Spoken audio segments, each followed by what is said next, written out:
In this video, I'm going to show you how to make the 1990s recipe for KFC's Strawberry Pie. This was a wonderful strawberry pie that I enjoyed every time I went to KFC, but after the horrors of 9/11, they decided to discontinue this pie. At the time, I was in high school, and I needed to work around the clock 24/7 developing methods to reverse engineer Colonel Sanders' original pie recipe.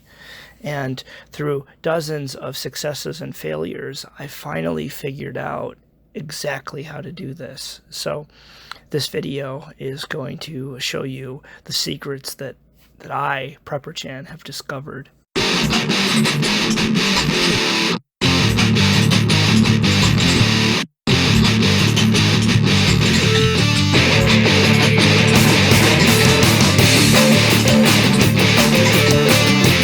Alright, I got all my supplies laid out. I've got my Keebler Ready Crust. This is the like extra big one.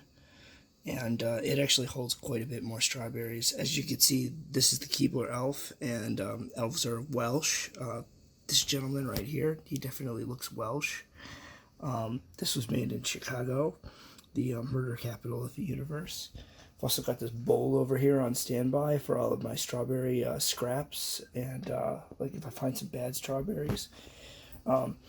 I've got my knife and my cutting board. I've got Glaze from Marzetti with an exclamation point, just like Panic at the Disco. And this is not the sugar-free glaze. This is the legitimate glaze. There's lots of sugar in it. And then I've got 2 pounds of strawberries from California, which is not part of the United States, despite what they're saying. It's clearly part of the Republic of California, and that's a communist state. As you can see, my wife's knife block came with this this cool like sharpener thingy that like chefs have.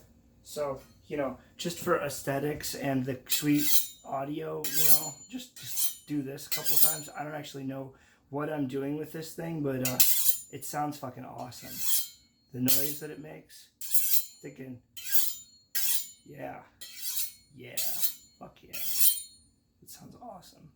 Because all of these strawberries came from the communist state of California, you're definitely going to want to wash them and rinse them off, because they're probably infected with AIDS and definitely coronavirus and who knows what else. California is a cesspool. So I removed the piece of paper that was on here, and there were like 2 little things of glue that kind of hold the paper in place. Definitely don't get rid of this. You're going to want to like put this off to the side because we're going to use that later. So I can go over there. And ready to go. I usually wash like 6 of these at a time because I don't have very much working space on my cutting board. And I mean, this is a pretty good sized cutting board. And then all of your extras can go to Throttle. He's waiting on standby patiently. Are you waiting? Throttle, you want strawberry pieces? Yeah, you know he does.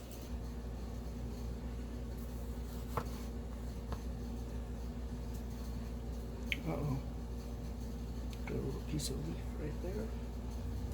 Then I take a piece, chop it in half, and then I take these pieces, chop them in quarters, and then hold the 2 quarters together, and I just start cutting it into strips. And I try to keep it about less than 1 centimeter square for the best texture. Okay, here's some good examples of like bad or not bad ones. This one has some like darker soft spots like right here.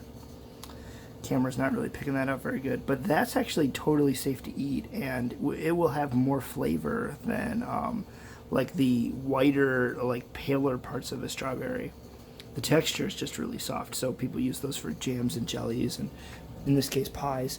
This piece over here, which is pretty typical, yeah, it's got a soft spot right there, but at the very tip it's got like some white mold, and you know, if I was actually like hungry, I would just chop that off and eat the rest of it because it would be safe to eat. But since I'm first world as fuck, I'll just throw it in here, and then I'll throw all of these scraps into my strawberry garden, and I won't even feed it to Throttle, even though he's hungry. One of the advantages to having the knife with the big giant wide blade is that you can use it to kind of scoop up all the strawberry pieces.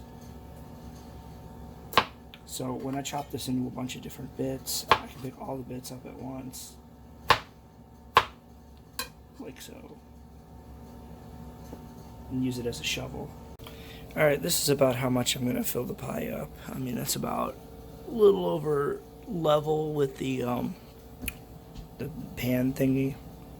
So I have this many strawberries left. I'm going to wash them and feed them to Throttle. And that's going to be a lot of fun. I don't know if I mentioned this, but the glaze is 13.5 ounces or 383 grams. And they typically only come in like one size. So, you know, if you're like an international person or whatever, try to keep that in mind. This is how I just dumped it all on top and then kind of spread it around with a butter knife, and gravity will kind of work it into all the nooks and crannies. You're going to take your thing that was on the bottom and flip it upside down, and you're going to want to crimp all the ends, and you're going to want to throw it in the refrigerator for 24 hours, or, you know, somewhere in that ballpark. The pie does not taste good if you eat it right away. I mean, it still tastes good, but it doesn't have that KFC flavor and texture. And then, I don't know, it's probably good for like a week or so after that. I really have no idea. I just eat it immediately. And it's also probably over 9,000 calories, so keep that in mind. And the sugar alone will give you diabetes, so all right. This is my wonderful strawberry garden, and it's got both real strawberries and mock strawberries in here. That one right there is a mock strawberry. If you can see it, it's not going to focus. Let me flip the lid off of this thing. Here's all my strawberry scraps. Ugh. And it took a bunch of the plants with it. I gotta kind of weed this out. Here's some grass. But this is not a real strawberry. It's called a mock strawberry.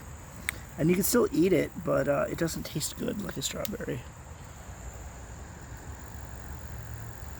Kind of looks like a strawberry, but they don't have like dark seeds. And then these ones with the bigger leaves, these are real strawberries. That one's all dried up and nasty. Here's some fresh ones that are about to bloom. And here's a weed. Anyways, I would just take all these strawberry scraps and just drizzle them in here so that they grow new strawberries next year.